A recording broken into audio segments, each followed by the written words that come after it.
When those best places to live pop up at you on your web browser, did you ever notice how white they are?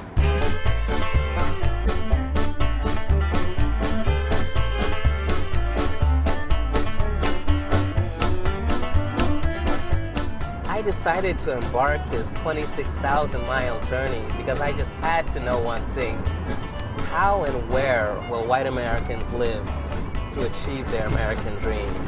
You go and visit white enclaves all around the country, and you bring statistics to attention that there's been a huge amount of white flight. And one of the startling things I've come upon, this country is as segregated residentially and educationally as it was in 1970. Everybody's white, but everybody's, you know, very accepting, and we don't have any problems.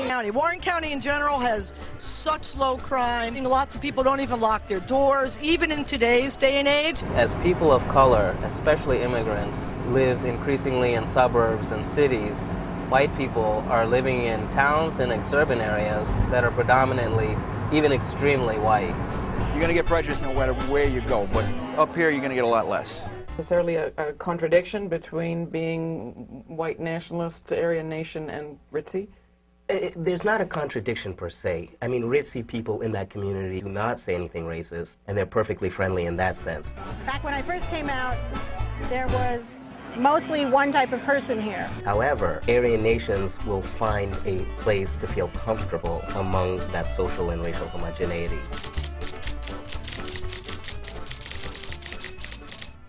The national security narrative merged with the anti-immigration nativist narrative to spark a lot of fear. By 2042, white people will no longer be the American majority. Half of the kids in this country under 5 years old are minorities. By far the greatest number are Hispanic. Know what that means? 25 years and the majority population is Hispanic. Do your duty. Make more babies.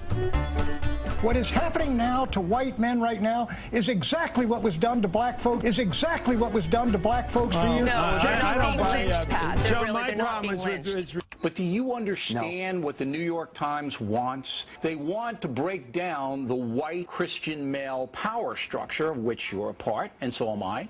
And they want to bring in millions of foreign nationals to basically break down the structure that we have. So if you would look, I mean, is there a problem in as far as these people in their Whitopias? Do they consider there's a problem? They don't need policing. They've kept the problem outside their doors. In fact, many people aren't aware of it. They move to these communities with nary a thought of how segregated it is. And implicitly, they just assume the qualities that attracted them, friendliness, comfort, security, are whiteness in and of itself. Many people don't even give it a second thought. And has the federal government got any role to mess with them? Well, what government does and doesn't do is how it zones.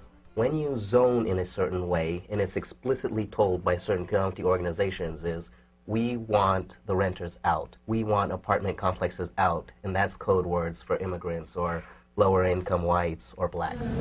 What does an illegal immigrant look like? I do not know. I do not know what an illegal immigrant looks like. I can tell you that I think that there are people in Arizona that assume they know what an illegal immigrant looks like. I don't know if they know that for a fact or not.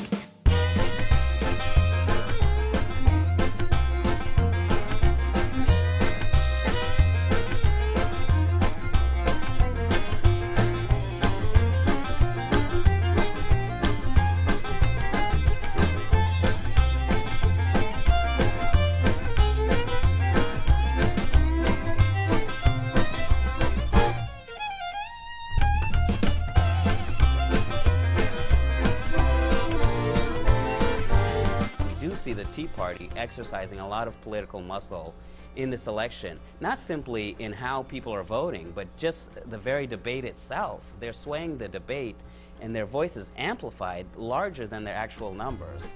Whitopia is a mixed-match landscape of contentment and anger. Bliss and a bunker mentality sweep its every nook. The speed and magnitude of America's social changes are sparking a virulent fear. Many conservatives and many white Americans worry over their dwindling majority.